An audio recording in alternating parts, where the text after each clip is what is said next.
దిత్వా తుఫాన్ జనాన్ని టెన్షన్ పెడుతుంది. అయితే నైరుతి బంగాళాఖాతంలో ఈ తుఫాన్ తీవ్ర వాయుగుండంగా బలహీనపడింది. శ్రీలంక తీరాన్ని తాకిన తర్వాత ఉత్తర వాయవ్య దిశగా కదులుతూ బలహీనపడినట్టు రాష్ట్ర విపత్తుల నిర్వహణ సంస్థ తెలియజేసింది. అయితే దీని ప్రభావంతో ఆంధ్రప్రదేశ్లోని పలు జిల్లాల్లో భారీ నుంచి అతి భారీ వర్షాలు కురిసే అవకాశం ఉందని హెచ్చరించింది. తుఫాన్ గంటకు 5 కిలోమీటర్ల వేగంతో కదులుతూ బలహీనపడిందని వాతావరణ శాఖ అధికారులు తెలిపారు.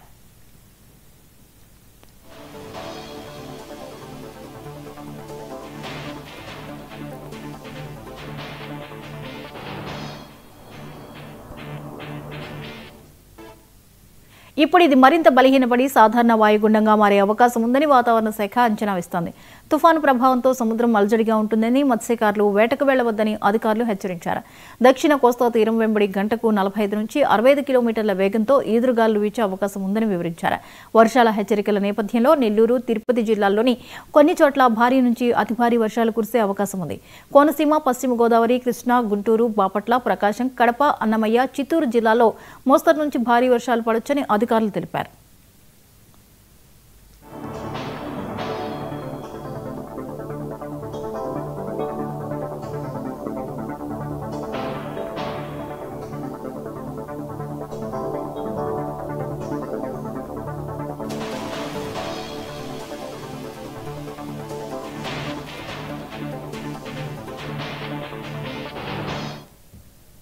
అయితే ఈ తుఫాన్ ఎఫెక్ట్తో నెల్లూరు, అన్నమయ్య జిల్లాలోని అన్ని విద్యా సంస్థలకు ప్రభుత్వం ఈ రోజు సెలవు ప్రకటించింది. ఇక దిత్వా ఎఫెక్ట్ తెలంగాణపై కూడా పడింది.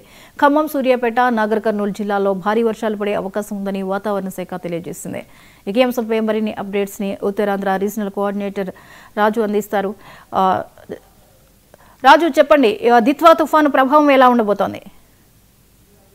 ఇది ప్రస్తుతానికి చూసుకుంటే దిత్వా తుఫాన్ ప్రభావం ఇటు తెలంగాణ, అదేవిధంగా ఆంధ్రప్రదేశ్ కూడా వ్యాప్తంగా కూడా చాలా బాగానే ఉందని చెప్పుకోవచ్చు. ఎందుకంటే ప్రధానంగా మనం చూసుకున్నప్పటికీ గత 2 రోజుల నుంచి కూడా దిత్వా తుఫాన్ ప్రభావం అనేది ఆంధ్రప్రదేశ్ సంబంధించిన కొన్ని జిల్లాలు ప్రధానంగా చూసుకుంటే నెల్లూరు, కృష్ణా, అదేవిధంగా తిరుపతి జిల్లాల్లో దీని ప్రభావం చాలా ఎక్కువగానే కనిపిస్తుంది. అదేవిధంగా కోస్తాంధ్ర జిల్లాలతో పాటు ఉత్తరాంధ్ర జిల్లాలపై కూడా దీని ప్రభావం ఎక్కువగా ఉందని తుఫాన్ హెచ్చరికల కేంద్రం ఇప్పటికే హెచ్చరికలు జారీ చేసిన నేపథ్యంలోనే ప్రభుత్వం మొత్తం కూడా అప్రమత్తమైందని చెప్పొచ్చు. అన్ని కలెక్టర్ కార్యాలయాలకి కూడా కంట్రోల్ రూమ్ ఏర్పాటు చేయాలి. తుఫాను ప్రభావం వల్ల సామాన్య ప్రజలు కానీ లేకపోతే ఇదిగే వాళ్ళు కానీ ఎటువంటి ఇబ్బందులు పడకుండా చూసుకోవాల్సిన బాధ్యత మొత్తం కూడా జిల్లా కలెక్టర్ మీద ఉంది.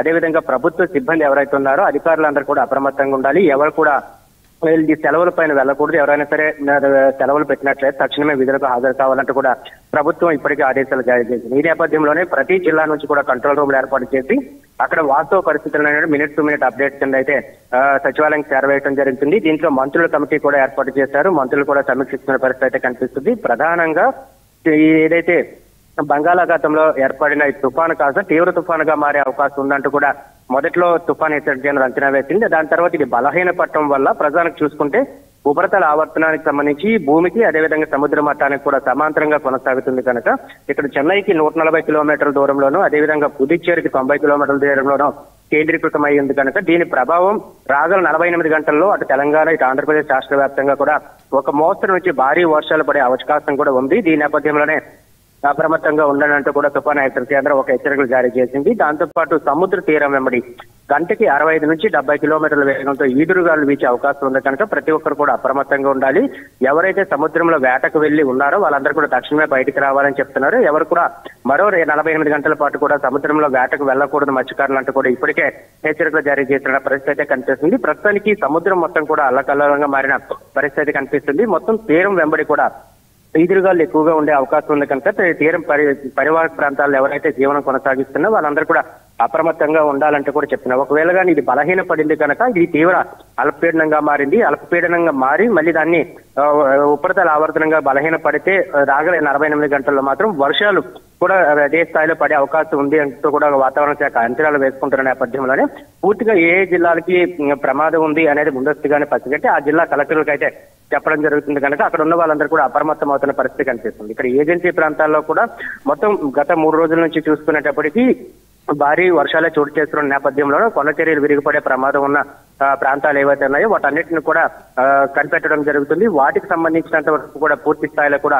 అధికారులందరూ కూడా అప్రమత్తం అయ్యారు. ఏజెన్సీ ప్రాంతాల్లో ఏవైతే ఘాట్ రోడ్లు ఉన్నాయి. అవి సాయంత్రం 6 గంటల నుంచి మళ్ళీ ఉదయం 6 గంటల వరకు కూడా తాత్కాలికంగా నిలిపివేయడానికి కూడా అధికారులకు ఆదేశాలు అందించిన పరిస్థితి కనిపిస్తుంది. మరోవైపు చూసుకుంటే ఏదైతే గాలులు తీవ్రత ఎక్కువగా ఉన్న నేపథ్యంలోనే అక్కడ చెట్లు విరిగిపడే ప్రమాదం కూడా ఉంది కనుక ఎవరు కూడా భారీ వృక్షాలు అదేవిధంగా పెద్ద పెద్ద సెల్ ఫోన్ టవర్స్ ఏవైతే వాటి చాటున తలదాచుకోవద్దు, అందరూ కూడా అప్రమత్తంగా ఉండాలి. అవసరమైన వాళ్ళు తప్పితే ఎవరు కూడా బయటకు రావద్దు అంటే కూడా ఇప్పటికే ఆదేశాలు జారీ చేశారు. దీని నేపథ్యంలోనే మొత్తం అందరూ కూడా అప్రమత్తమయ్యారు. అధికార యంత్రాంగం కూడా పూర్తి స్థాయిలో కూడా అప్రమత్తమైందని మాత్రం మనం చెప్పుకోవచ్చు. ప్రధాన పోర్టులు ఏవైతేనే పోర్టులకి ఇచ్చిన ప్రమాద హెచ్చరిక యథావిధిగా కొనసాగుతున్న పరిస్థితి అయితే కనిపిస్తుంది. అయితే ఈ దిత్వా తుఫానుకు సంబంధించినంత వరకు కూడా వర్షాలు ఎక్కువగా కురిసే అవకాశం ఉంది కనుక ఈ నేపథ్యంలోనే అధికారులు అప్రమత్తమయ్యారు. అయితే ఇది బలహీన పడుతున్న నేపథ్యంలోనే కాస్త ఊపిరి పీల్చుకుంటున్న పరిస్థితి అయితే కనిపిస్తుంది అంటున్నారు. ఈ 48 గంటల వరకు ఈదురుగాలు అదేవిధంగా ఒక మోస్తరు నుంచి భారీ వర్షాలు కూడా చోటు చేసుకునే అవకాశం కనిపిస్తుందంటూ కూడా చెప్తున్న పరిస్థితి కనిపిస్తుంది. జ్యోతి.